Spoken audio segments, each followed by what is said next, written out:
Hey everybody, it's Gunpla. Welcome back to my channel. Today I want to do a awesome review that I've been wanting to upload. I've just been so busy. Is the real grade Crossbone. Now I've only built 3 other this is my 3rd real grade, and honestly I would have to say it's probably my favorite one by far. I have built the real grade Wing Zero, the real grade Sananchu, and lastly this one, which is real grade Crossbone, and I have to say it's my favorite one so far.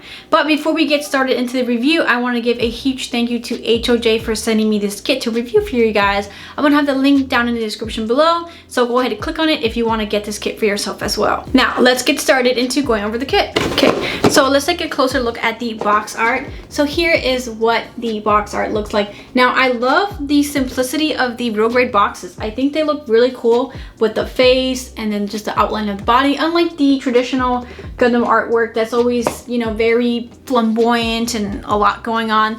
I love how simple these boxes look. And here's a closer look, I can get this camera to focus, on what you get on the side of the box, some details of the model kit, a picture on the side, and a little bit of more detail about the kit itself. And then the other side's the same thing. But overall, I absolutely love this box.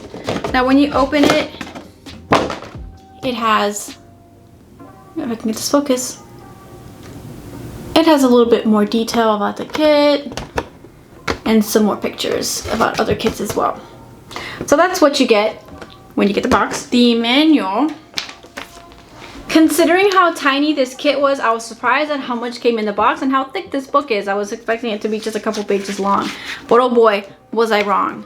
So just quickly go over it. So first page, tons of cool artwork, of course, some details, but overall a pretty thick book. I was surprised, honestly. I thought it was just going to be not that intricate because it's so tiny. I didn't expect it to be this much stuff, but pretty hefty manual. And the back with the sticker diagram. So that is it for the box and the manual. Now let's take a closer look at the accessories. Here is a closer look at the decal sheet. Tons of different options to put on the Gundam in terms of warning labels, and you also get a couple of different little silver details to put on him as well, and different eye options. So not bad in terms of sticker sheet. Up next is this beam saber sword. I think it looks awesome. Kind of reminds me of like a pirate sword. But overall, pretty freaking cool looking. This is movable right here, just a bit. So lots of little detail on it that you could panel line, and obviously would look a little bit better if it's painted and weathered. But overall, I'm very pleased. I love how this saber looks. Really different than your typical Gundam saber. His next weapon is this really cool looking pistol.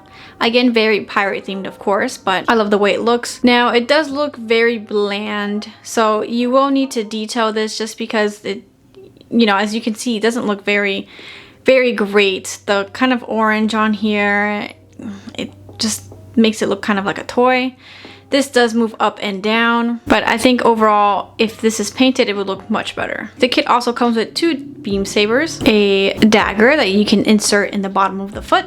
He does have an eyepiece that you can add on to him. 2 different effect parts, which I will show you what they look like on the kit itself. These 2, not grappling hooks, but they kind of eject out from the torso. I will show you what they look like on the kit itself. Kind of looks really plasticky. These do not bend. I accidentally bent one, and you can see the stress mark right here. It bent when I was trying to place on this tip, so be careful not to bend this because this will snap. I think these painted in maybe a gunmetal or a silver finish would look much nicer. Of course, you get your traditional beam saber, and here you have a open hand fist, a hand holding a weapon, 2 hands in a fist position, another weapon holding hand, and another weapon holding hand. So all in all, you get plenty of different hand choices, as well as the hands I currently have on him himself, which is a open hand fist and a weapon holding hand. So out of the box, you get 8 different hands, so plenty of different options for you to choose from. And lastly, you get here the little pilot figure, which You also get this really awesome cloak. I absolutely love how this came out. Surprisingly, it looks pretty realistic. I actually prefer this over the regular kind of cloth material. I do have a kit that came with a cloth, and I believe it was an older Sandrock Gundam kit, and I did not really like it. However, I am very pleased on how Bandai molded this plastic. It looks extremely realistic with the holes, and I think even weathered it would make it look even nicer. But overall, I'm very pleased with how this cloak came out. I was a little nervous.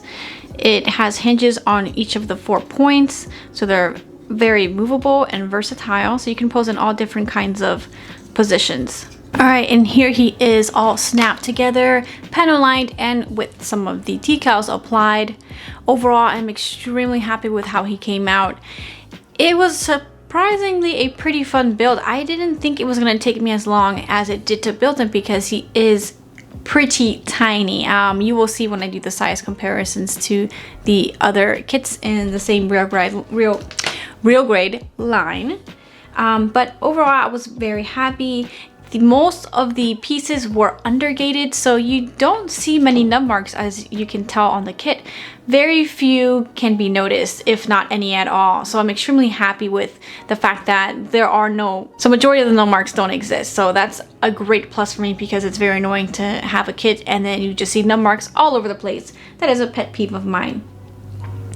One of my downsides that, I mean, it's not technically a huge deal breaker, but it is the fact that it's a lot of white. When I think of real grade, I think of, you know, lots of color separation and things like that. But in terms of this kit, unfortunately, there really isn't. It's just the same shade of white. I know some people don't like that, but I actually prefer different shades of white and gray to help break out all of the white on the kit. So unfortunately for this guy, he just doesn't have that. However, the stickers do help kind of break up the whiteness, and of course if you panel line, it'll help out as well. So that's just one of the things that disappointed me a little bit. It's just the fact that he doesn't really have great color separation. Another issue that I have is you can see that the chest is a giant sticker. And not only that, it sits on a rounded piece. So of course, as you can see here, it's going to be somewhat hard to apply that sticker without it bubbling and folding over. So this was the best I could get it to look. So that, you know, unfortunately is another downside to the kit. I mean, I honestly wasn't surprised it's going to be a sticker because he's so tiny. I don't know how Bandai would pull this off. Another issue I have is the stickers on the head that is not painted. You have to apply decals. Now they are engraved, so you can paint it if you'd like to, but that's just another downside. It would be nice if it was also a different part, not a sticker. But again, I mean, it's just minor inconveniences. Another thing that I have that I'm not very fond of is these little ankle pieces right here. These little sharp edges. Now, I don't know if I just didn't build it right, but they're very flimsy and they constantly pop off on me. So that's a little bit of an annoyance, are these little ankle pieces. I don't think they're very stable. Again, I don't know if maybe I just didn't build it right, but for me, they're constantly popping off when I'm moving him around. Now, to put the cape on, you're gonna wanna remove the head, fold down the top piece of the core fighter down, slide the cloak on like this, kind of maneuver it around these pieces, fold these guys back up, and finally place the head back on. And now here he is with his cloak on, looking cool as ever. Honestly, this was the selling point for me. Like I said, I didn't even really care for the Crossbone too much. I only have maybe the master grade, or actually I do have the master grade. He's in the closet because I'm in the process of painting him, and I just haven't gotten around to finishing that kit. But I mean, he's whatever to me. But the fact that the cloak, oh, I just think he looks so cool with the cloak. It doesn't cause any kind of balancing issues. And like I was saying earlier, all these little individual pieces are completely movable, so you can pose the cloak in however you see fit. All right, so now let's move on to the core fighter. And here is the core fighter. It's extremely well articulated. These move up and down right here. The front tip folds in, of course, when you're going to slide it into the chest. Little cockpit area right here, and it also can move up and down. Now in terms of these little wing sections, they're all individually articulated, so they can open and fold and close, and they can also swivel in different directions as well. And lastly, you have the thrusters right here, which are all individually articulated as well. So to insert this into the chest, what you're going to want to do is these missile sections will slide into the chest, and you must fold this piece. Don't forget to do that. I did, and it flew off and I almost lost it. So you're going to take him, and it's going to slide right into here like this, and you got to make sure these are inserted, and it's going to snap right into place. All right, so in terms of articulation, you have movement at the head. It swivels all around. Movement at the shoulder piece will move up and down. Extremely has a very good range of motion. 90-degree bend at the elbow. The wrist is able to swivel in all directions. Let's take a closer look at the ab crunch, which is one of my favorite pieces of articulation on a kit. Has significant range at the torso. Able to swivel around. Movement at every single waist connection. They can all move around individually, which is as expected of a real grade. Has a 90-degree bend at the knee, and has a little bit of range of motion at the ankle joint. This unfortunately does not have articulation. I wish it would, because it would make it even easier to pose. As you can see, this is as far as the ankle will go because it will hit this armor piece. So this unfortunately doesn't have any kind of articulation. Now, something I did forget to mention in terms of the accessories is they are able to connect, to the waist skirt by joining the little piece, and you can snap it here on both ends, and he's able to hold his weapons like so. Something else he has in terms of his weapons is he has two hidden little dagger pieces right here that come out of his calf. I can just get it out of here. This is one I would hope to have nails. So this little piece, and then you connect the dagger piece, and he has a dagger. So that's another nifty thing with his accessories. And like I was saying earlier in the video, they can also connect into the feet like this. Now you see these little sections right here that are on his, not elbow, but arm. That's where you will connect these pink little beam saber effects or weapon effects, and they will connect right there, and you can get some pretty awesome posing abilities or action shots, however you want to call them. But I think they're pretty cool, little detail, and I just love effect parts, so I'm glad that he came with lots of different options. Let's take a look at the other ones. Now what you can do is you can change out the tip on the effect part, and you could place this much larger one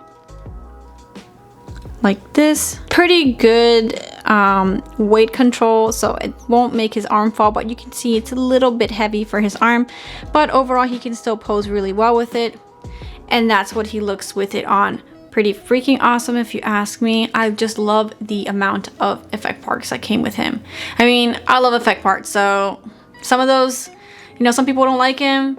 I like him. So here's how he looks with that one. And lastly, you're gonna remove one of the front of the waist skirts, flip up the pieces like this, take that long rope chain thing I was telling you about earlier. This is gonna slide into here like this. It's got a claw looking thing, and then this is gonna be inserted into where the waist armor connected. So that's what he looks like with his little waist ejection grappling hook thingamabob. Okay, so now let's compare him to a couple of different sizes. Here he is next to the high grade RX-78-2, a master grade RX-78-2, the real grade Sinanju, and the real grade Wing Zero. So even smaller than the Wing Zero, which is already a pretty small real grade to begin with. So you can see he's like a little mini boy, because in terms of everything else, he's pretty tiny compared to all these other kits. Okay, so that's it for the review. I hope you guys liked it and maybe made you decide whether or not you want to purchase it. I highly recommend it. I had a lot of fun building it. It's a little different from your typical Gundam, which is something that I'm always for. So it was a little bit of a different build, which is pretty good for me because, you know, you can always get bored of building the same thing over and over again. So I like the fact that he was slightly different. His accessories were different. The cloak, of course, I mean, there's no other kits that really have cloak aside from Sandrock. Maybe I'm missing one or two, but Sandrock's the only one that comes to mind. So I really overall recommend this. I mean, even for the price point is amazing because you even have some high grades that cost more than this guy and don't have anywhere near the amount of detail and articulation that he has, because of course he's a real grade. So I highly recommend. You get so much bang for your buck. So it's a definite 10 out of 10 for me, just aside from the minor grievances. But I mean, those are easily fixable with just some paint and, you know, custom panel lining if you want to do that. And I'd also like to give a huge shout out to the sponsor of my channel, NEWTYPEHQ.com. I wouldn't be able to continue pumping out videos for you guys. So if you enjoy my content, I have their link down in the description below. And don't forget to use my code GUNPLA for 10% off your total order. So that's it for today's video. Hope you guys liked it. Give me a thumbs up. Don't forget to subscribe and stay tuned for this week because I am going to be doing another giveaway. Now, I'm not going to tell you what it's going to be yet. You're going to have to wait. So make sure that you hit the notification bell so that way you guys are first when it comes to getting dibs on the giveaway. So that's it. I'll see you guys around. Adios.